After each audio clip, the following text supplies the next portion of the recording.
You know, there's a lot of interesting things that are going on in popular culture. I often try to avoid talking about those things. But some of these things are very much related to our proposition of how we understand humanity and what that looks like. And I've got two views that I think are perhaps, um, I think a lot of people would agree with me at this moment. That's probably in my scientific field. So mine is probably loosely, I'm a social scientist, loosely capturing things like economics, as well as sociology and psychology. And the management field, that's kind of loosely where I'm in, is sort of studying these topics within organizations.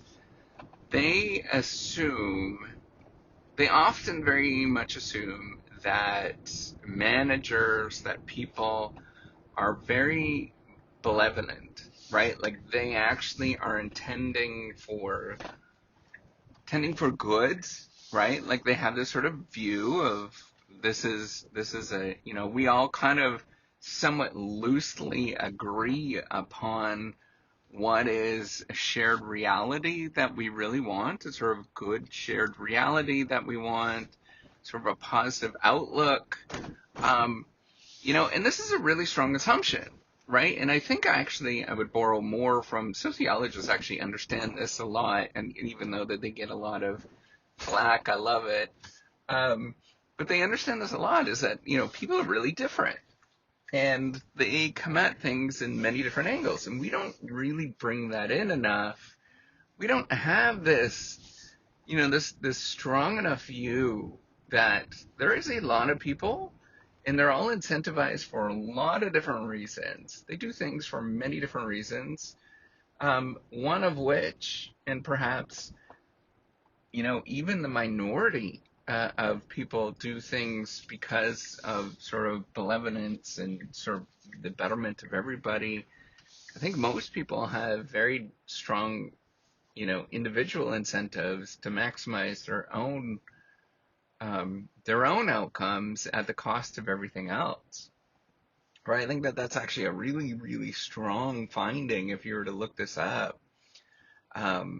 People are very self-centered in a lot of ways, right? If it means something is going to be at the cost of their own, well-being, most people are not going to actually do that particular thing that is somewhat costly, right? The sort of, what do they call that? The social contract, right? From 300-400 years ago, this idea of the social contract by Hobbes.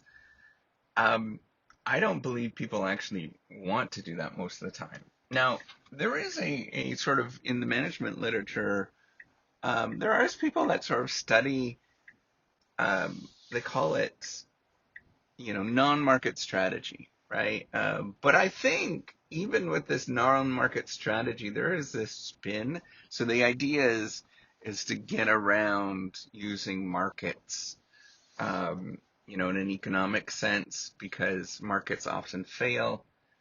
Um, that there are that you have to get around it and manage the process and use like non-market actors like politics and things like that, right? Um, but there's still somewhat of an assumption with a lot of this literature that people are really well intentioned, and that the firm itself has a incentive for betterment of the world, and everybody's hunky dory.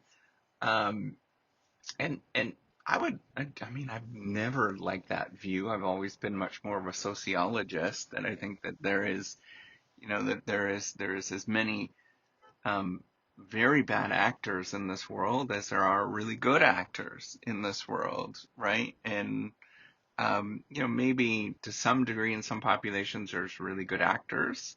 There's more, but in others there's, yeah, like we have to really consider, look at that and pay attention to that. But the difference between good and bad is often sort of contextual, how we understand it. It's often, people sort of fall into things unintentionally. Most people don't view themselves as bad, even though that they're doing, criminal acts, um, all these kind of things. I think that it's a very nuanced, difficult thing to sort of look at, and recognize a sort of value judgment of good and bad, and um, but we have to realize that the world is far more complicated, right? It's not a simplistic world. Um,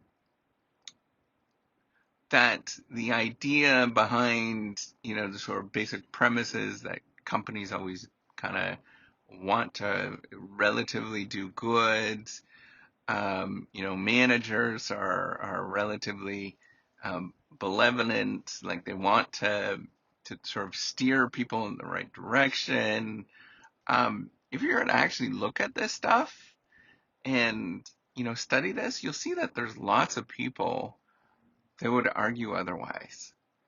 And, the basic idea is that, companies would fall apart if enough people are being, mean and nasty, but it's just not true, right? Like companies sustain themselves, even though people are mean and nasty and they do bad things and, they cheat and steal and all of that kind of stuff. And I think that's the reality that we often have to sort of work with is, um, acknowledging that this world is complicated, acknowledging that we're all messed up in various different ways, right? Even if you think that you are, working in the best interest of everybody, not everybody is going to see that, right? And you have to acknowledge these things, that it is just a giant mess. That's all I wanted to say is let's get a little bit more realistic with these things. All right, take care. Have a wonderful day.